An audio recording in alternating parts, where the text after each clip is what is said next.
할렐루야. 주님 앞에 예배할 수 있음이 참 이렇게 기쁨이고 감사인 것 같습니다. 우리가 예배 이렇게 말씀을 듣기 전 준비 찬양 외에도 43장 이 주일날 드리는 이 즐겁게 안식할 날을 찬양한 이유도 이와 같습니다. 우리가 하나님께 예배하며 나아가는 이 하루가 그 주일의 은혜와 같이 매일의 은혜로 살아갔으면 좋겠습니다. 오늘 함께 보실 말씀은 영광을 돌리라 라는 제목으로 여러분과 함께 말씀을 나누려고 합니다. 오늘의 말씀은 너무나도 유명한 말씀입니다. 그래서 소금에 관해서, 빛에 관해서 이 본문을 통해 진짜 너무나도 많이 자연스럽게 들어보셨을 것 같습니다.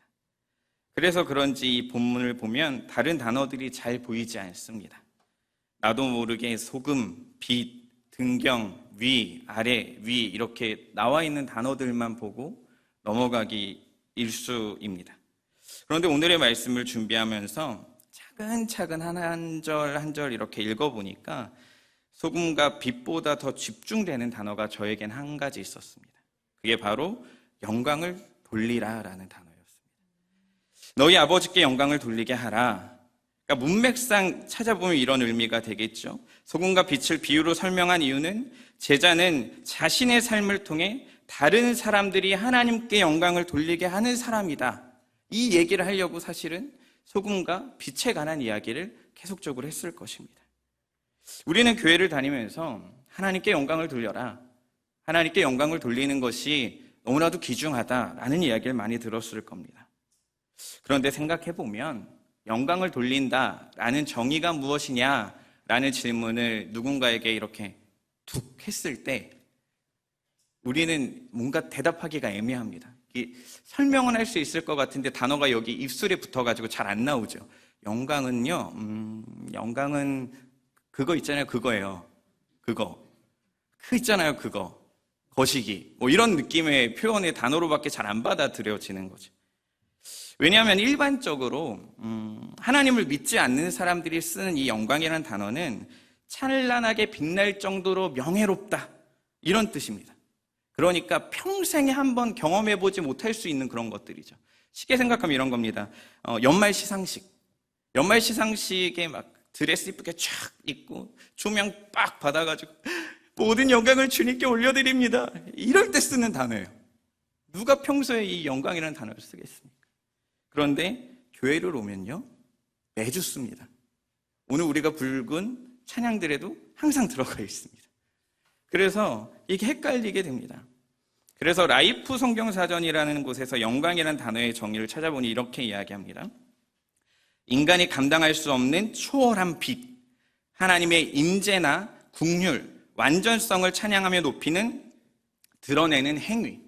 그러니까 이 라이프 성경사전에서 말하는 건 너무나도 위대하고 높으신 하나님을 향하여 어떻게 올려드리는 어떠한 이런 행위를 영광이다라고 이야기를 한다라는 거죠.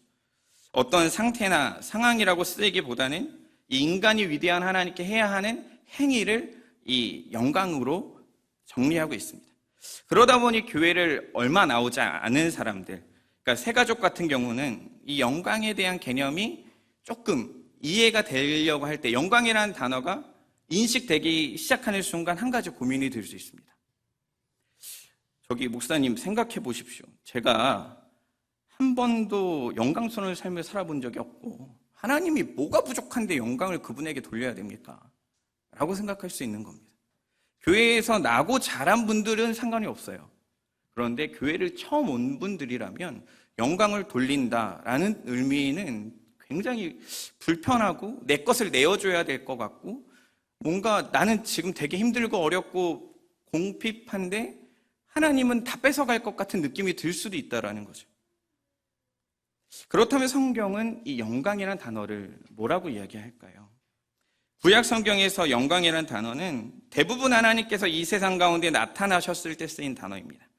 그러니까 시내산에서 구름의 형태로 하나님께서 머무르셨던 그 현현의 모습 가운데 모세는 하나님의 영광을 보았다라고 말합니다.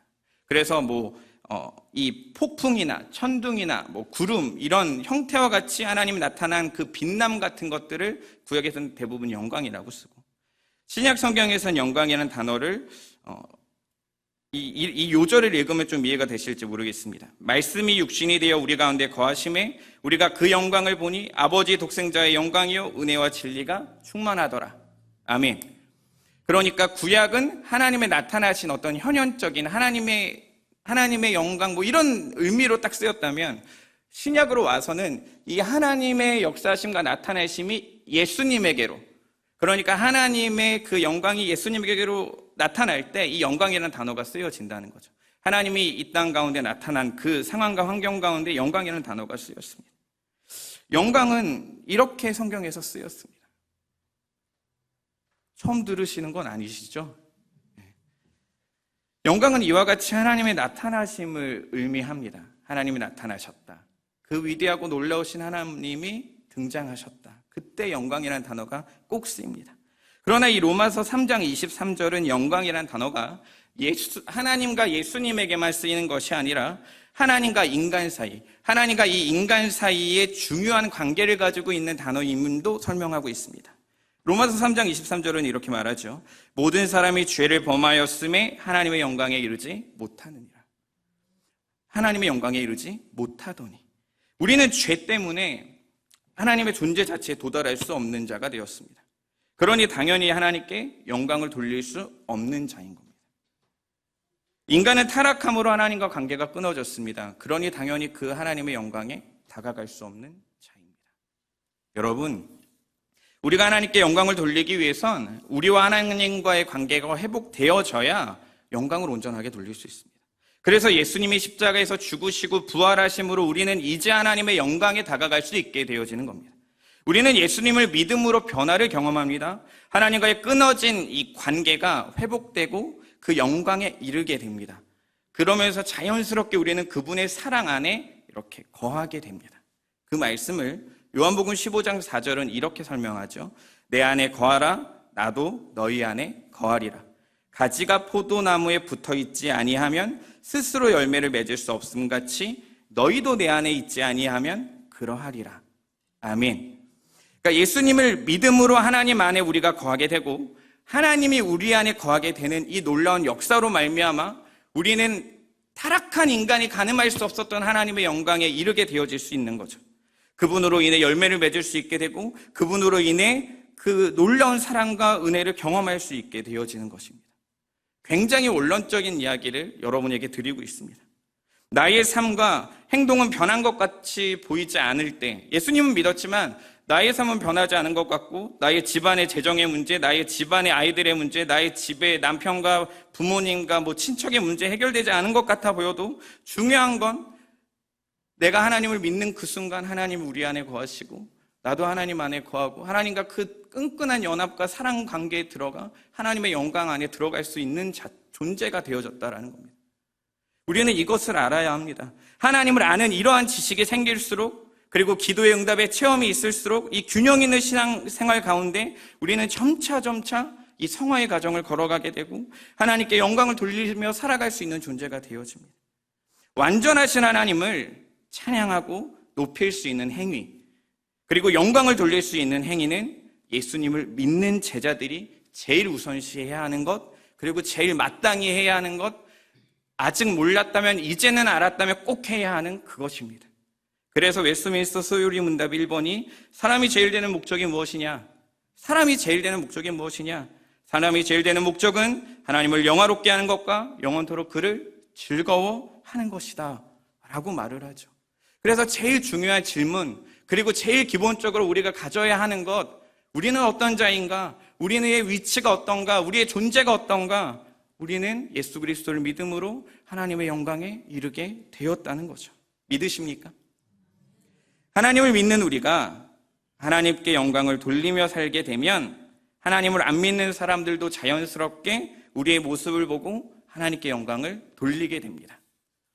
우리가 하나님께 영광을 돌리는 것은 찬양하고 말씀을 보고 전도하는 이런 1차적인 거룩한 행위도 영광을 돌리는 행위일 수 있지만, 이제부터 보게 될 오늘의 말씀은요, 더불어서 우리의 일상생활 전반, 우리의 삶의 모든 부분이 하나님께 영광이 되어야 된다라는 그 이야기를 하고 있습니다.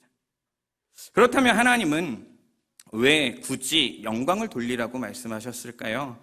오늘 우리가 읽은 이 본문의 위치 때문입니다. 마태복음 5장부터 7장을 산상수훈이라고 하죠. 예수님의 가르치심의 목적은 하나님의 나라입니다. 산상수훈은 제자들을 위한 하나님 나라의 윤리를 나타냅니다. 산상수훈은 예수님을 믿는 모든 제자들을 위한 법입니다. 예수님의 제자라면 어떤 삶을 살아야 하는지를 알려주시는 대목입니다. 여러분, 방금 제가 이렇게 산상수훈입니다 이유로 읽었던 이 이야기 혹시 기억나십니까? 담임 목사님께서 이 본문을 가지고 설교하실 때 이 부분을 설명하셨던 내용이었습니다. 여러분, 이 산상수훈이라고 하는 건 이 제자가 어떻게 살아야 하는지 가르쳐 주는 겁니다. 이 제자가 교회가 우리가 어떻게 살아야 하는가 그 얘기를 하는 내용입니다. 오늘 우리가 읽은 본문 바로 앞부분은 이 산상수훈의 시작인 팔복이 나오죠. 심령이 가난한 자가 복이 있다. 천국이 그들의 것이다. 애통하는 자가 복이 있다. 그들이 위로를 받을 것이다. 그런데 이렇게 8가지 복을 쭉 이야기하고 나서 어떤 내용이 나오냐면 우리 마태복음 5장 11절부터 12절 함께 읽겠습니다. 시작. 나로 말미암아 너희를 욕하고 박해하고 거짓으로 너희를 거슬러 모든 악한 말을 할 때에는 너희에게 복이 있나니 기뻐하고 즐거워하라. 하늘에서 너희의 상이 큼이라. 너희 전에 있던 선지자들도 이같이 박해하였느니라. 아멘. 여러분, 수많은 사람들이 모였습니다. 예수님의 말씀을 듣고자 모였습니다. 그래서 예수님께서 말씀을 쭉 하시는데 참 특별한 얘기만 하십니다. 참 솔직하게 듣기 힘든 내용만 얘기하십니다. 여러분, 이상하지 않습니까? 이 팔복 하나하나 보면은 우리가 지키기가 참 어려워 보입니다. 심령이 가난한 자가 복이 있다. 애통하는 자가 복이 있다. 정말로 이 이해하기 어려울 만한, 지키기 어려울 것 같은 느낌의 이런 단어들을 쭉 이야기하시면서 그 팔복의 복을 딱 이야기하시고 나서 11절부터 12절은 더 과간의 이야기를 합니다. 너네 고난을 받을 거다. 너네 욕을 먹을 거다. 너네 박해를 받을 거다. 그런데 기뻐해라. 그런데 즐거워해라. 하나님이 너희에게 주신 상이 크고 너네들의 전에 있었던 선지자들도 이와 같았다 라고요. 그리고 나서 오늘의 본문의 이야기를 하나님께서 하십니다. 고난과 박해를 받게 될 제자들을 향해, 욕먹고 힘들어질 이 제자들을 향해 예수 그리스도의 제자가 되어 하나님의 뜻대로 살겠다고 다짐하는 수많은 무리들을 향해 예수님께서 이어서 말씀하십니다. 고난과 박해를 받을 제자들을 염두하고 오늘의 말씀을 하고 계십니다. 13절 함께 읽겠습니다. 시작. 너희는 세상의 소금이니 소금이 만일 그 맛을 잃으면 무엇으로 짜게 하리요? 후에는 아무 쓸데없어 다만 밖에 버려져 사람에게 밟힐 뿐이니라. 아멘. 우리는 소금입니다. 아멘이십니까? 소금은 맛을 잃으면 안 됩니다. 아멘이십니까? 맛을 잃으면 쓸데없어서 버려지게 됩니다. 아멘이십니까? 생각하고 해야 됩니다. 저는 이 말씀이 너무나도 두렵습니다. 소금의 비유는 고난을 받고 박해가 있다 할지라도 그 맛을 잊지 말아라 하는 경고의 말씀입니다. 그냥 막 빠른 찬양하면서 기쁘게 우리는 소금입니다 할렐루야 이런 느낌이 아니라 우리는 이제 고난을 받고 욕을 먹고 이제 힘들어질 건데 그래도 맛을 잃지 말아야 한다, 그런 분위기의 이야기를 하는 겁니다. 그리고 특별한 건 13절에서 말하는 세상은 번역이 많이 의역된 것을 볼 수 있는데, 왜냐하면 원어의 뜻은 이 세상이라는 단어가 땅으로 보통 사용되는 단어입니다. 그래서 우리말 성경은 너희는 이 땅의 소금이다 라고 번역되어져 있습니다. 어떻게 해석할 수 있냐면 소금과 땅을 이어서 구약에 나오는 내용들은 대부분 저주, 황폐함 그런 의미로 쓰입니다. 전쟁에 있고 나서 이 성에다가 소금을 뿌려버립니다. 그런 느낌이 원래 소금과 땅의 역할이고, 소금 땅이라고 연결되어지면 대부분 좋은 분위기로 갈 수 없는 표현이었죠. 그런데 이 마태복음, 우리가 읽고 있는 이 마태복음은 고난받는 유대인 그리스도인들에게 쓰여졌습니다. 그들에게 땅은 생각보다 중요한 개념입니다. 구약 성경에서 땅이라는 이 단어가 개역 개정 성경에 얼만큼 나올까요? 100번? 조금 더 쓸까요? 500번? 조금 더 쓸까요? 1000번? 1000번 정도 나오면 엄청 많이 나오는 것 같지 않습니까? 하나님이란 단어가 구약 성경의 개역 개정으로 단어가 2397번 나옵니다. 구약 성경에 하나님이란 단어가 2397번 나오고, 그런데 땅이란 단어는요 무려 2142번 나옵니다. 와, 마스크 때문에 안 보이더라도 한번 입을 벌려 보십시오. 그럼 예배가 뭔가 이렇게 활기가 찹니다. 여호와를 포함하면 하나님이란 단어가 더 많아지겠지요. 그런데 이상하게도 땅이란 단어가 많습니다. 왜냐하면 하나님께서 아브라함에게 가나안 땅으로 가라고 명령하셨죠. 그리고 땅을 복으로 받게 하셨습니다. 그리고 이스라엘 사람들이 살아갈 수 있게 되었고, 땅을 차지하는 이야기들이 많이 있습니다. 땅은 이렇게 좋은 개념으로도 사용되기도 하지만 유대인들에게 땅은 반대적으로 이렇게 느껴질 수도 있습니다. 어둠의 주관자가 지배하는 곳이라고 볼 수도 있는 공간입니다. 지금 이 마태복음은 고난받는 유대인 그리스도인들이 독자층입니다. 처음 1차 독자층이죠. 그러니까 그들이 보기에 땅의 소금이라고 하는 이 개념의 의미는요, 우리가 아멘, 할렐루야 할 그런 분위기가 아니라 아멘, 이런 느낌이 좀 다른 표현인 겁니다. 왜냐하면 이 단어 자체가 우리가 받아들이는 것과 그때 당시에 마태복음을 처음으로 읽게 된 독자들이 받아들일 때는 단어적 의미가 너무나도 많이 다를 수 있다는 거죠. 어쨌든 마태가 의도했던 땅의 소금이라는 의미는 이 구약 성경에서 소금과 땅을 이어서 저주적인 표현으로 쓴 것이 아니라 그 이후로 이제 예수님이 쓰신 표현을 보면 알 수가 있습니다. 실질적으로 보면 소금이 만일 그 맛을 잃으면 이란 의미를 씁니다. 그러니까 소금 땅이라고 하는 저주적 의미의 표현이 아니라 맛에 관련된 이야기를 하시려고 예수님이 이 이야기를 하신 것이고, 그리고 이 땅과 세상이라는 건 실질적으로 우리가 살아가고 있는 공간을 이야기하는 겁니다. 그래서 우리가 소금이라고 이야기하면 우리는 교회 안에서 엄청 좋지 않습니까? 저 권사님도 너무 좋고 이 집사님도 너무 좋고 저 장로님도 너무 좋지 않습니까? 아멘이시죠? 그래야 합니다. 네, 그래야 합니다. 너무나도 좋은 우리는 소금끼리 막 이렇게 붙어서 살아갑니다. 하나님이 있잖아, 어저께 나에게 이런 은혜를 주셨어. 너무 좋지, 너무 좋습니다. 하나님이 있잖아, 나에게 이런 응답을 주셨어. 너무 좋지, 그래, 너무 좋다. 그런데요, 이 소금은 사실 땅으로 나가야 됩니다. 소금통 안에 있을 게 아니라 땅으로 나가서 그 맛을 발산해야 하는 겁니다. 소금끼리 뭉쳐있는 교회를 얘기하는 것이 아니라는 거죠. 그리고 나서 13절은 이어서 소금이 만일 그 맛을 잃으면 무엇으로 짜게 할 수 있겠냐라고 말합니다. 절대로 그럴 수 없습니다. 소금이 맛을 잃어버리면 회복할 수가 있는 방법이 없다는 얘기죠. 다른 편으로 말하면 우리는 충전지가 아니라 건전지다라는 거죠. 충전지는 이제 충전하는 케이스에 이렇게 넣으면 충전이 한 칸, 두 칸, 세 칸 채지 않습니까? 소금은 그런 게 아니라는 겁니다. 소금은 우리는 뭔가 힘들었으면 여기 건전지 충전하는데 갔다가 채워지고 나오는 그런 개념이 아니라는 이야기인 겁니다. 뭔가 특별해지죠. 다시 충전할 수 없다고 이야기하는 거죠. 다시 맛을 잃으면 무엇으로 짜게 할 수 있냐라는 그런 의미의 이야기가 막 나옵니다. 무슨 표현일까요? 우리는 예수님을 믿음으로 그분으로 인해 맛을 얻게 됐습니다. 그리고 영광을 이야기했을 때처럼 그분을 잃어버리고 산다면 우리는 그 맛을 낼 수 없습니다. 우리 안에 맛을 낼 수 있는 건 내가 아니라 예수 그리스도입니다.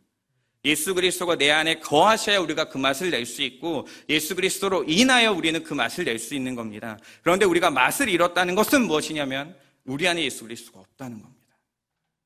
그럴 수 없다라는 겁니다. 그래서는 안 된다는 겁니다. 결국 예수님은 고난을 받고 박해를 받는다고 해도 예수님을 잃어버리지 말라고 경고하시는 겁니다. 우리는 소금입니다 라고 하는 이 말은 할렐루야 기쁘다 너무나도 좋다라는 의미가 아니라 경고의 말씀으로 받아야 된다는 겁니다.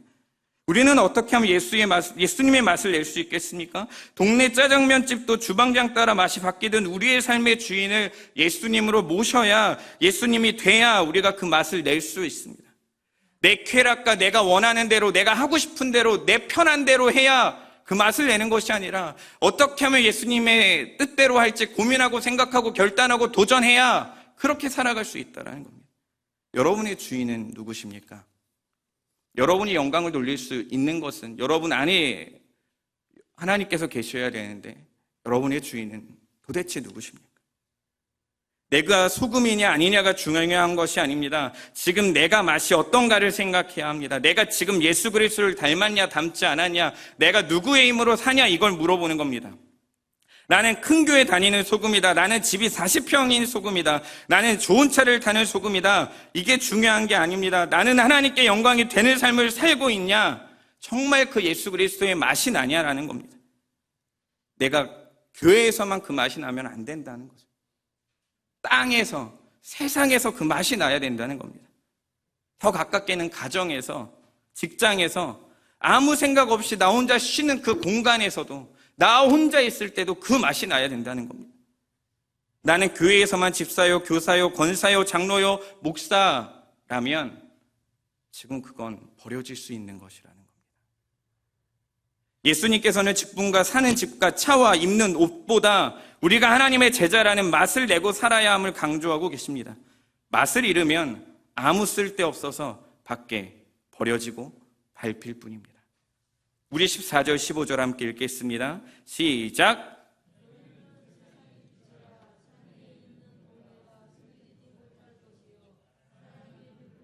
말 아래에 두지 아니하고 등경 위에 두나니 이러므로 집안 모든 사람에게 비치느니라. 아멘. 지금 이야기하는 14절의 세상의 빛이라는 단어에서의 세상은 보통 우리가 생각하는 이 세상, 코스모스의 의미를 갖고 있습니다. 그리고 그 다음 동네는 폴리스라는 단어로 그냥 한두 집 있는 것이 아니라 규모가 있는 도시를 말합니다. 그리고 15절에서 말하는 곡식을 넣는 통, 이 말은 이 등경을 넣기에 딱 좋게 생긴 이 곡식이 들어갈 만한 통입니다. 14절부터 15절을 읽으면 두 가지를 묵상할 수 있었습니다. 첫 번째는 너희는 세상의 빛이라는 것은 우리의 정체성을 잊지 말라는 의미입니다. 다 같이 따라하겠습니다. 나는 빛이다. 나는 빛이다. 아멘. 예수님은 제자들을 향해 너희는 세상의 빛이다 라고 말씀하셨습니다. 그런데 말씀을 쭉 생각해 보면 성경에서 대부분 빛은 구약에서도 그렇고 신약에서도 그렇고 거의 하나님이십니다. 요한복음 18장 2절이 이렇게 말하죠. 나는 세상의 빛이니 나를 따르는 자는 어둠에 다니지 아니하고 생명의 빛을 얻으리라. 아멘. 예수님이 세상의 빛입니다. 예수님만이 그 빛일 수 있습니다. 그런데 왜 우리가 빛이 될 수 있습니까? 우리가 예수 그리스도를 믿음으로, 예수 그리스도와 함께함으로, 그 예수 그리스도로 인해 우리도 그 은혜로 말미암아 빛이 될 수 있는 겁니다. 우리는 예수님으로 인해 빛이 되었습니다. 여러분, 그 뉴욕 주립대학교 버팔로 캠퍼스에 강의를 하는 제임스 마르시아라는 분이 있습니다. 그 자아정체성이라고 하는 이론을 이야기하는 분인데, 흔히 정체성이란 이런 거죠. 나는 누구인가? 그래서 어린 나이에서 청소년 시기에 많이 만들어지는 것이 정체성입니다. 그래서 왜? 라는 질문을 하고 나는 누군가, 나는 어떻게 살아야 되는가, 나는 뭘 해야 되는가, 이런 것들을 정체성이라고 하죠. 그 이론을 이야기한 제임스 마르시아라는 사람이 이 정체성을 네 가지로 분리를 합니다. 첫 번째는 혼미한 정체성이라고 말을 하죠. 영어 해석이라 다양하게 해석이 되는데 여기서는 이렇고 저기서는 저런 정체성, 그러니까 환경에 따라 여기서는 집사였다가 저기에서는 그냥 욕쟁이였다가 저기에서는 싸움꾼이었다가 여기서는 목사였다가 왔다 갔다 하는 겁니다. 그리고 탐색 중인 정체성이 있습니다. 아직 나는 누군지 정체성을 모르는 사람입니다. 그래서 난 도대체 어떻게 살아야 되는지 아직도 고민하고 있는 그런 탐색 중인 정체성을 말할 수 있습니다. 그리고 주어진 정체성입니다. 야, 너는 목사님 아들이니까 넌 목사해야 돼. 약간 이런 것처럼 주어지는 겁니다. 내가 결정한 게 아니라 외부로부터 주어져서 난 그냥 이렇게 살아야 되나 보다 하고 살아가는 것을 말하죠. 그리고 마지막은 확립된 정체성입니다. 여러 가지 환경 가운데 스스로의 정체성을 확립한 사람, 이런 사람은 자신의 정체성에 관해 헌신하고 위기가 와도 흔들리지 않는다고 말합니다. 저는 이 이론이 오늘의 말씀을 읽으면서 좀 생각이 났습니다. 왜냐하면 사실 이 정체성을 이야기한 제임스 마르시아에 관해서 비판하는 사람들도 있습니다. 정체성을 지위로 얘기해서 순서처럼 말을 하기도 하기 때문인데 중요한 건 오늘 우리는 예수님을 통해 정체성을 받습니다. 그리스도인들은 대부분 성경을 통해 나는 어떤 존재인가 정체성을 받아들이게 됩니다. 그런데 우리가 힘든 게 무엇이냐면 젊은 사람들이 그리스도를 믿으면서 성장할 때 제일 어려운 게 무엇이냐면 주어진 정체성이 확립된 정체성까지 가는 게 어렵습니다. 사실은 내가 소금이고 내가 빛인 거 압니다. 내가 이렇게 살아야 되는 것 이성적으로 누군가 교회를 어느 정도 다니면 압니다. 그런데 이 주어진 정체성이 확립된 정체성까지 가는 게 어려운 겁니다. 그래서 우리는 예배 시간에 소금입니다. 아멘. 빛입니다. 아멘. 그래서 막 열심히 힘있게 살아가려고 합니다. 하지만 예배당 문을 밖에 나가면 위기와 바람과 어려운 환경이 우리를 딱 둘러쌀 때 우리의 정체성이 막 흔들리는 겁니다. 그러니 오늘과 같은 말씀을 들을 때 나는 소금이기 싫은데 하나님 나 지금 진짜 어려워요. 하나님 내 상황을 아시잖아요. 내 자녀는 어떻고요? 내 집은 어떻고요? 내가 지금 회사가 어떻고요? 내 가정 형편은 어떻고요? 내 건강은 어떻고요? 너무 어려워요 라고 말할 수 있습니다. 이거 잘못된 것 아닙니다. 주어진 정체성을 받아들이기에 확립되어질 때까지 시간이 필요할 수 있습니다. 우리는 현재 코로나라는 이 위기 가운데 예배할 수 없었고 찬양할 수 없었고 만날 수 없었습니다. 예배하지 않고 모이지 않다 보니 우리는 어떤 정체성을 가지고 살아갔습니까? 바람이 불었습니다. 만날 수 없으니 예배할 수 없었고 기도할 수 없으니 하나님의 뜻대로 살아가는 것이 무색해지고 예배하지 않으니 말씀을 보지 않고 우리의 정체성이 막 흔들려져 갑니다. 여러분 다시 시작된 이 예배가 여러분이 흔들렸던 정체성이 확립되어지는 귀한 은혜가 있길 축복합니다. 그리고 어떤 바람이 불어도 여러분은 하나님께서 주어진 이 정체성을 확립된 정체성으로 받아들일 수 있는 귀한 은혜가 가득하시길 축복합니다. 고난받고 핍박받는 성도들을 향해 하나님께서는 정체성을 말씀해 주십니다. 우리는 우리의 힘과 자랑으로 살아갈 수 있는 자들이 아닙니다. 나에게 주어진 정체성을 확립하기 위해 내 힘으로 할 수 있는 것이 아닙니다. 오직 하나님의 은혜와 사랑으로 하나님의 영광을 누리며 살아갈 수 있는 자들이 우리가 되는 겁니다. 그러기 위해 나와 함께 하시는 그 하나님을 매일같이 만나는 것, 말씀을 보고 큐티를 하고 그 말씀을 나누고 목장과 함께 이야기하고 온라인 목장으로 만나고 하나님께서 오늘 이 시간 나에게 어떻게 하셨는지가 굳건해져야 세상으로 나가서 그렇게 살아갈 수가 있습니다. 두 번째는요, 너희는 세상의 빛이라는 것은 고난과 핍박이 있어도 피하지 말라는 겁니다. 다 같이 한번 따라해 주시겠습니까? 보여주자. 조금 기억에 남게 노출하자. 저 많이 뭔가를 하지 않았습니다. 산 위에 있는 동네가 숨겨지지 못하는 이유는요, 어떤 것으로도 숨길 수 없기 때문입니다. 사람들이 등불을 켜서 등 위에 두고 이렇게 가리지 않는 건 당연한 이치입니다. 빛은 기본적인 역할을 하는데 그게 바로 노출이라는 겁니다. 얼마나 노출됐냐, 노출되지 않았냐, 그것이 어둠이 있냐 없냐의 차이입니다. 보여줘야 한다는 거죠. 예수님께서는 너희는 빛이다 말씀하시면서 제일 하고 싶은 말씀은 너희는 노출되어야 한다, 보여줘야 한다라는 것이었습니다. 그래야 16절에서처럼 다른 사람에게 착한 행실을 보일 수 있는 겁니다. 그런데 우리는 고난을 받고 핍박을 받을 때 숨어버리는 게 너무나도 쉽습니다. 그렇지 않습니까?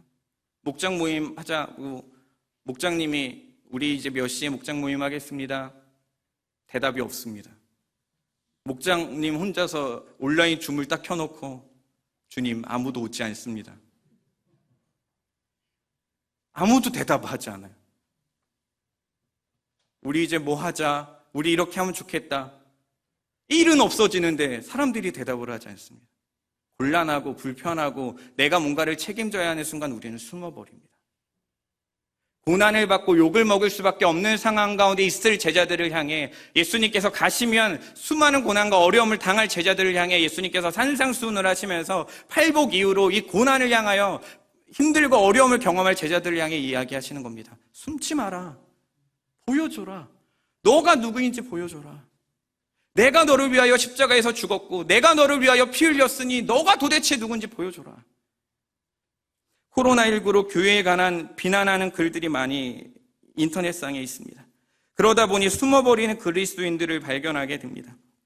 과거에는 카톡이나 인스타그램이나 페이스북이나 이런 SNS에 말씀 구절을 올려두고 은혜 받은 글을 올려두고 교회에서 기도하는 사진을 올리고 그렇게 뭔가 은혜롭게 살아가는 것 같은데, 코로나 이후로 수많은 사람들이 그런 글을 삭제하고 사진을 삭제하고 누군가가 교회가 어디가 좋냐고 긍정적인 질문을 해도 대답을 하지 않습니다.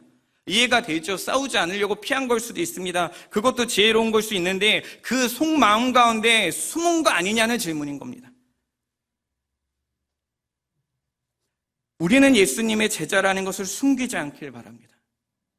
노출되어지길 바랍니다. 보여지길 바랍니다. 더욱더 긍정적이고 선하고 아름다운 맛을 내는 것으로 보여지길 원합니다. 내가 예수 그리스도를 믿는다 떳떳하게 말할 수 있는 우리가 되길 바랍니다. 우리 16절 함께 읽을까요? 16절입니다. 시작. 너희 빛이 사람 앞에 비치게 하여 그들로 너희 착한 행실을 보고 하늘에 계신 너희 아버지께 영광을 돌리게 하라. 아멘. 고난이 있고 핍박이 있어도 피하지 않고 그리스도인답게 살아가게 되면 세상이 우리의 착한 행실을 보고 하늘에 계신 아버지께 영광을 자연스럽게 돌리게 됩니다. 여기서 착한 행실은 빛을 해석하는 단어이지요. 소금이 맛을 잃지 않고 빛이 비추어지게 되고 보여지게 되고 노출되게 되면 이것이 착한 행실이라는 겁니다. 착한 행실은 하나님께 영광이 되는 행실입니다.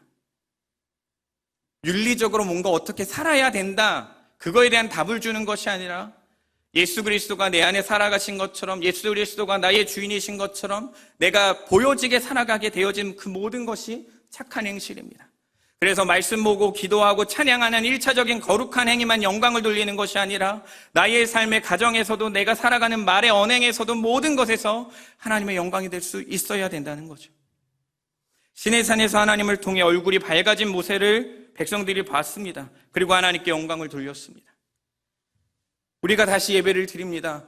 저는 이렇게 예배가 회복되어지며 우리 얼굴이 이렇게 밝아졌으면 좋겠습니다. 하나님을 발견하며 하나님의 말씀을 발견하며 이렇게 귀하구나, 내가 이제 이렇게 살아야겠구나, 이 다짐과 하나님께서 부어주시는 은혜와 결단을 향하여 나아갈 때 세상의 사람들이 여러분을 바라보고 하나님의 맛이 이런 거구나, 예수 그리스도를 믿는 사람의 맛은 이런 거구나 할 수 있게 되어질 겁니다. 오늘의 말씀을 준비하면서 맛을 잃은 소금은 버려진다는 말을 하고 싶지 않았습니다. 그냥 소금은 어떤 거고 이 소금에는 좋은 게 있어서 우리가 그냥 녹아지면 됩니다, 이런 얘기하고 싶었습니다. 왜냐하면 다시 생각해보면 요즘 제 자신을 돌아보게 되면 하나님을 경외하거나 이 맛을 내거나 정체성을 따라 살아가지 못하는 것을 깨달았기 때문입니다. 오랜 시간 함께 예배하지 못하면서 흔들린 정체성을 발견했기 때문입니다. 오늘의 말씀은 굳이 따지면 저 자신에게 하는 말씀입니다. 예배드리지 못하는 동안 여러분 어떠셨습니까? 어느 정도 숨기고 어느 정도 아닌 척하고 살아가진 않으셨습니까? 저는 오늘의 말씀을 준비하면서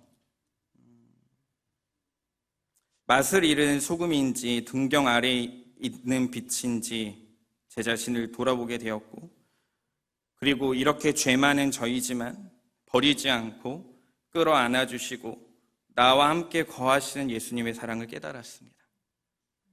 우리는 늦지 않았습니다. 그리고 우리는 다시 시작할 수 있습니다. 제자들을 향하여 산상순을 가르치시는 예수님의 마음을 생각하며 함께 따라해 주시겠습니까? 예수님의 맛을 내자. 고난 앞에 숨지 말자. 정체성을 기억하자. 다시 영광을 돌리자. 영광을 돌리자. 영광을 돌리자.